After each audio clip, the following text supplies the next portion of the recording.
Okay, so this video is going to be a little bit dark. It's going to be about suicide, specifically my father's suicide. So if that's not something you think you're capable of dealing with right now, I would suggest you not watch this video. And we're dealing with a heat wave here in California, so I apologize for my appearance, but it's very hot. Anyways, the video I made a couple of days ago in the cemetery, I mentioned that my younger sister had accused me of being the reason our father committed suicide. And I wanted to delve a little bit into that because there's a lot. There's a lot there. And it's not something that I've fully explored. So, one thing I think that needs to be understood is that suicide is never really just caused by one person. There's normally a lot of different things happening in that person's life that makes them feel like they can't do it anymore. For my father, there was a lot going on. Now, it's possible that he was hurt by my not inviting him to my graduation. I'm not going to say that's not possible. I was the only child that graduated.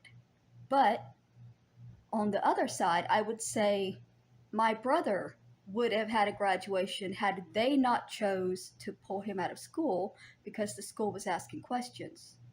So he kind of fucked himself out of going to one of his children's graduations, because when my brother turned, I think 16 or 17, whatever age was legal to drop out, our parents pulled him out of the school. So he didn't graduate. And he was a guaranteed graduate because he was so disabled he couldn't do anything. So he passed every year. There's no failing you if you can't do nothing. My younger sister also dropped out of school. So she's accusing me of causing our father's suicide by not inviting him to my graduation when she chose to give up and not have a graduation herself to invite him to. So there's two that he was fucked out of, one by his choice, one by hers. My older sister also dropped out. So before I graduated, there was already one that didn't graduate.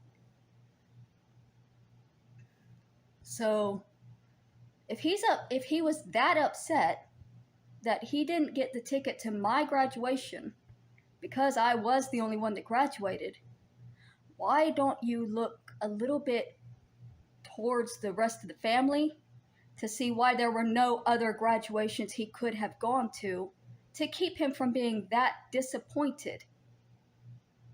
But again, there were a lot of other things going on.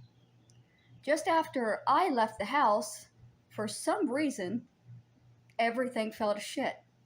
And I wasn't there to say why that happened, but they had a feud with the neighbors that ended up with my father and my older sister weaponizing my brother's soiled diapers at their house. There was a lawsuit, and the family eventually moved. I don't know if they had to move or if they chose to, but around that time they had moved into a different place.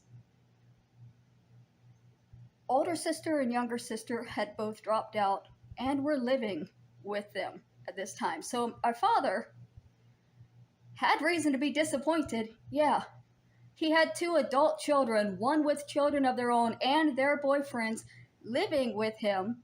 Well, three adult children. Sorry, Bubba was an adult technically, but he couldn't leave, so it wasn't his choice. I would be disappointed. I was on my own. I moved out, I got married, and around this time, around I guess 2007, my mom Dad's suicide was in 2006, this would have been 2005. Mom ran away. Mom wound up in New Orleans with some family that tracked us down and begged us to take her back because they couldn't handle her. Dad was living in the trailer with my older sister, her husband, boyfriend, whatever, and their children, and Bubba. And my little sister as well. My older sister comes to my job with her children and asks me if I will watch her children while she goes grocery shopping. It's near Thanksgiving. I say yes. She's gone for 2 hours.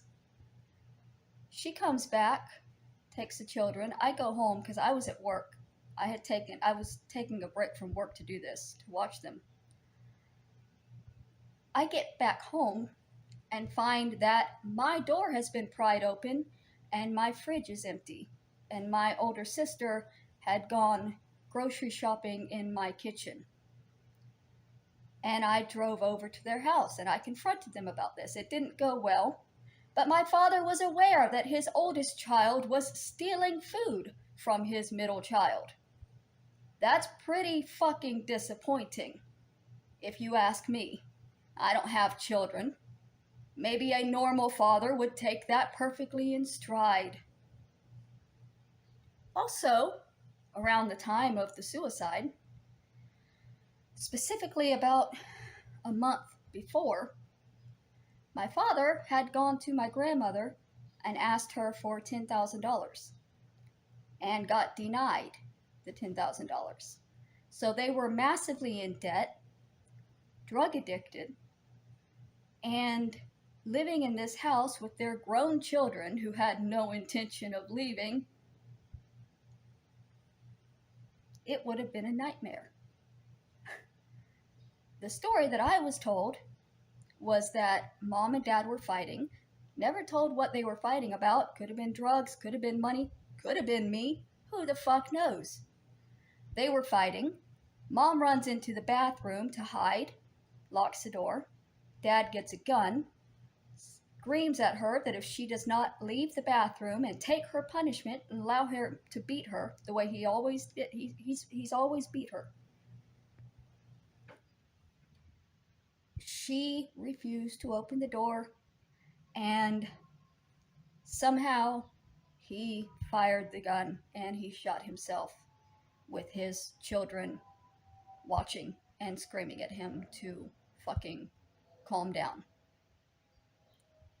This was something that he had threatened many times in the past. The reason that my go-to is I'll just fucking kill myself is because my entire life I heard my parents screaming that whenever things got rough that they were just gonna fucking kill themselves. It's part of the vernacular of the way I was raised. And it's still in my heart, it's still in my head, it's still where my mind goes when I get frustrated, even overwhelmed.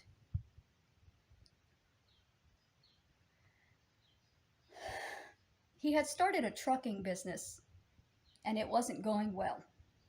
My father was hard to work with. When I was a kid, he had a band, and his band kicked him out because he was too controlling. Eventually, he couldn't work with other people anymore, so he wanted to have his own company. He started this trucking company, but then he didn't have the means to keep it going. He didn't have the men to keep it going.